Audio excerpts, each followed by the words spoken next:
something strange has been happening since the mid 1970s. Average worker pay for people like you and me has barely moved, increasing just 24% in nearly 50 years.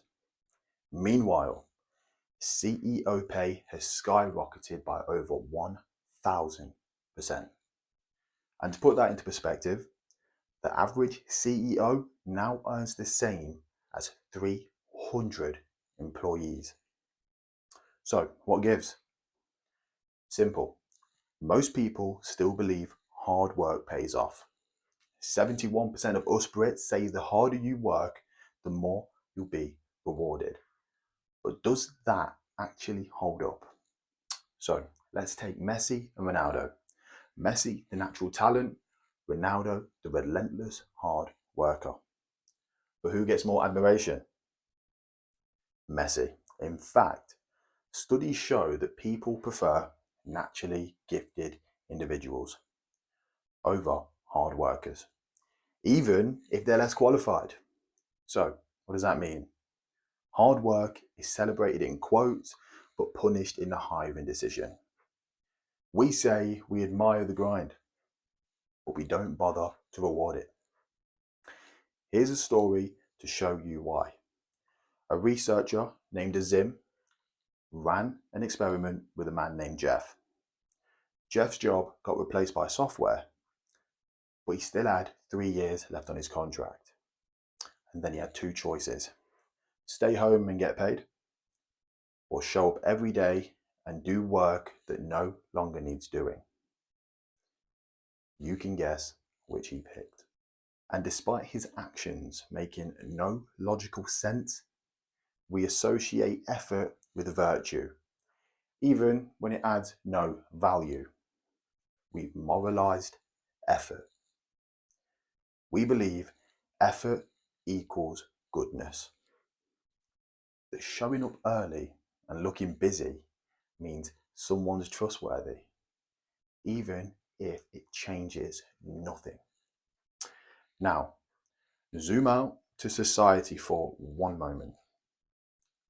We're working longer than ever, despite being more productive than ever. Economist John Maynard Keynes predicted we'd all be working 15-hour weeks by now.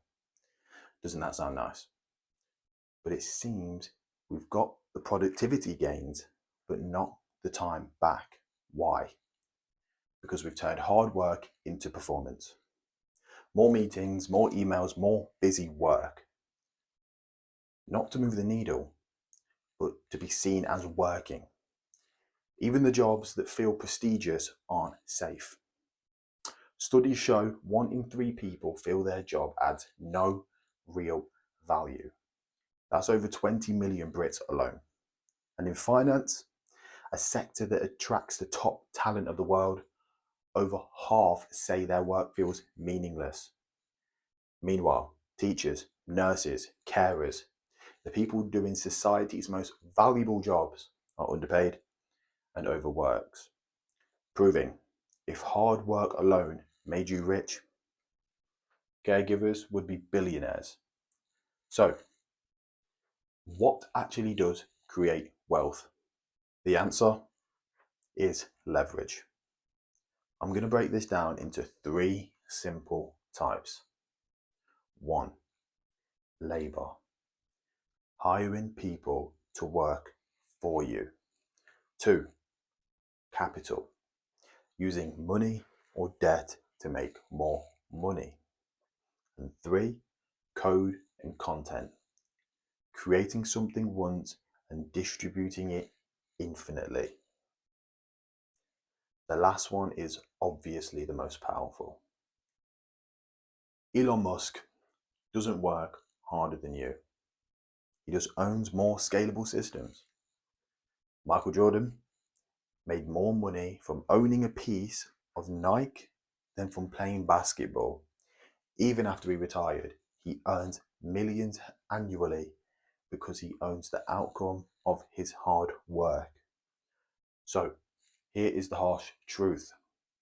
Hard work is necessary, but it's not enough. Wealth comes from owning scalable outcomes, not just effort. If you're only ever selling your time, you will never escape the treadmill.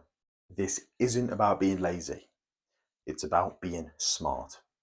It's about the system not being designed to reward the hardest workers. It rewards those who found a way to multiply their effort through ownership. You want real leverage. Build something once and let it work for you forever. That's why courses, content, digital systems are the new gold rush.